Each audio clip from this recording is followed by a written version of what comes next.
asked about Russ yesterday and said this: he's not perfect. None of us are. I'm not going to let 11 years of his contributions and performance be overshadowed by a couple of pretty tough months. Would we prefer he handled a few things differently? Yeah, we've talked about that. He made an adjustment to that particular approach, and I think that's a sign of growth.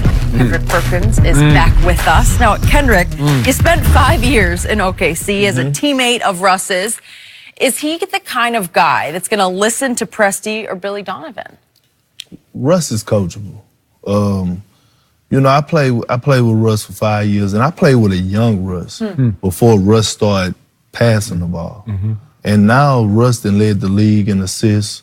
And this year I seen a major turn down the stretch.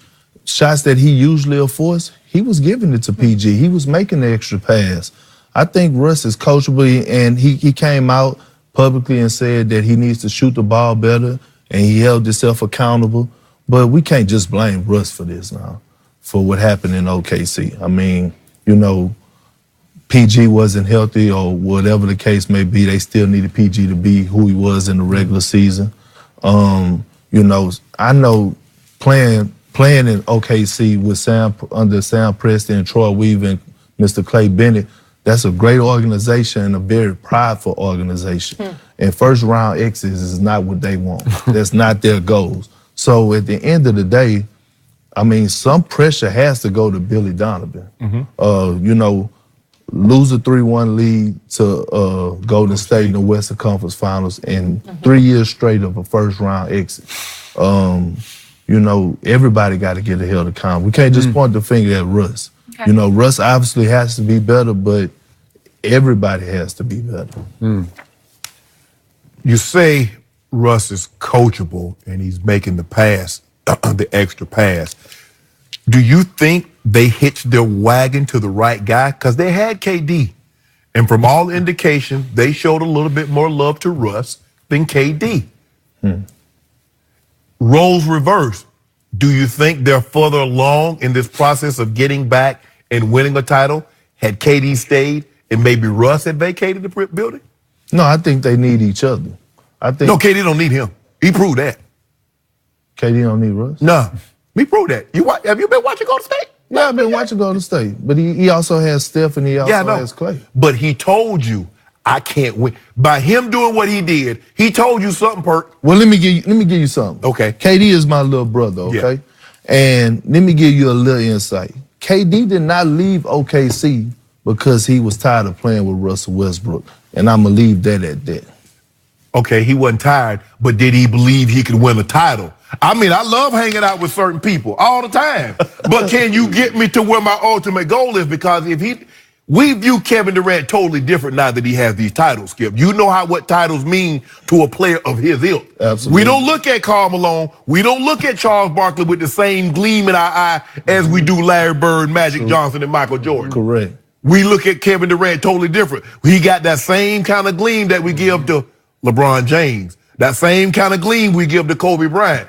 That's the way we look at KD now. So Shannon, what you asking me, if I had a choice, would I would have kept KD or kept Russ? Yeah. I mean, I would have kept KD. Okay, that's all. Yeah, I answered for you. Yeah, I would have kept KD. And I love Russ, by the way. Yeah, that's a good friend. So KP. Obviously, KD is not my little brother, but I do know some people pretty close to him and around him. And they said at the bottom line, he just didn't think he could win a championship with Russ as his primary decision maker every time down the floor, because obviously Russell is going to dribble the ball up the court and he's going to make the first decision, my turn, your turn. And too often KD, to me, was over on the wing like, can I have a turn? Right. Can I? Because listen, what I love, I hate about Russell Westbrook. He thinks he's going to will his team to every win. He's going to run through that brick wall and just figure out a way to get to the basket and win the basketball game. And I'm with you. He just led the league in assists 2 straight years, in part because he figured out triple doubles really work because they enhance the brand, right? And he's got a big brand. And yet, to me, all those people you mentioned who run that organization, they're all good people, But I think they leaned a little more toward Russ than KD. Like they saw him as the warrior, the guy we want taking the last shot. We want Russ with the ball in his hand because he's going to figure out how to make a play. And I think Kevin felt a little 1A to Russ, just a little bit. I agree with both of y'all. I think OKC could have did a better job in keeping Kevin. Yes. I think during that whole time, KD final year in OKC, they didn't do a great job of making KD feel wanted. Yeah, wanted, And, like right. you're a co-star. Yeah, right. Yeah. And saying like, no, Kevin, we absolutely need you. Like you're Mr. OKC.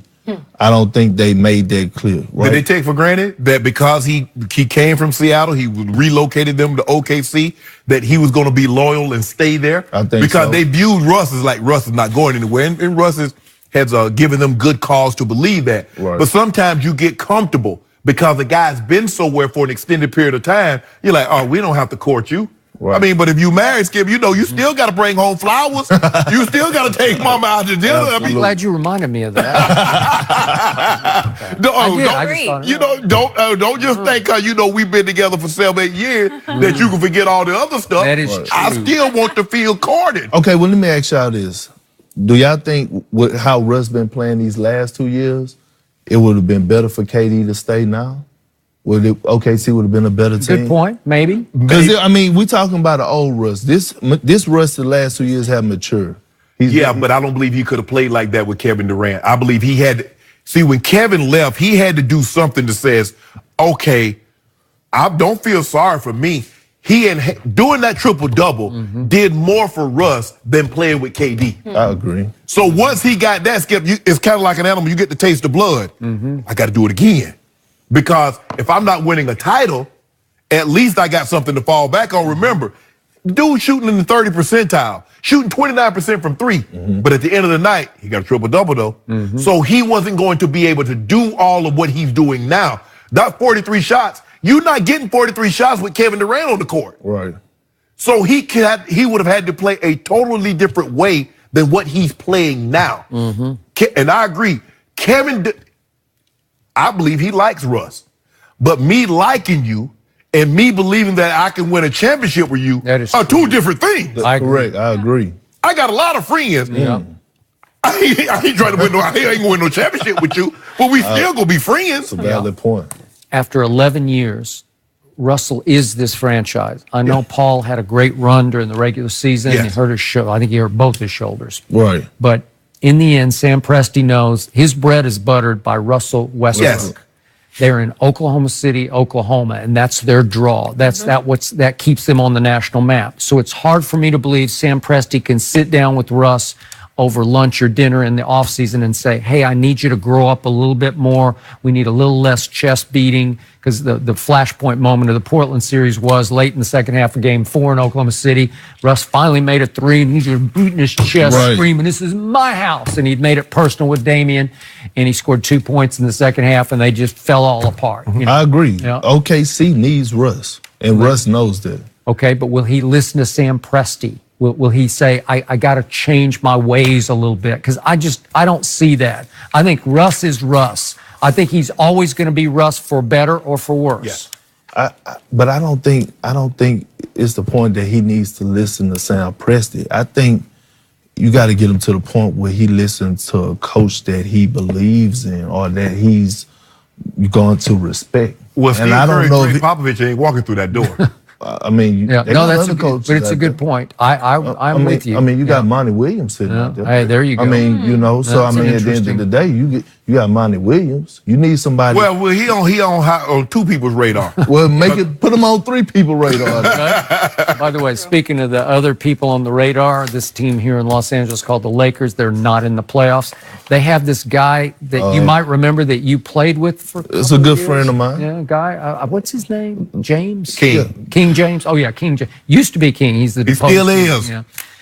How did you view his first go round with the Lakers?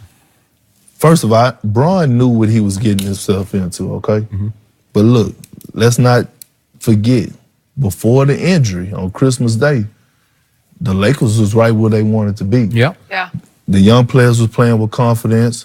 Bron was playing like one of the faces of the league. Rondo was being a floor general. JaVale McGee was playing outstanding basketball. Was. And the They Lakers were was 20 and 14. and right there in the middle of the pack. Okay, injuries happen, trade rumors happen, the morale of the team, it goes south. Yep. You know, all the front office, the noise, and it wasn't no repairing it. But LeBron wants to win.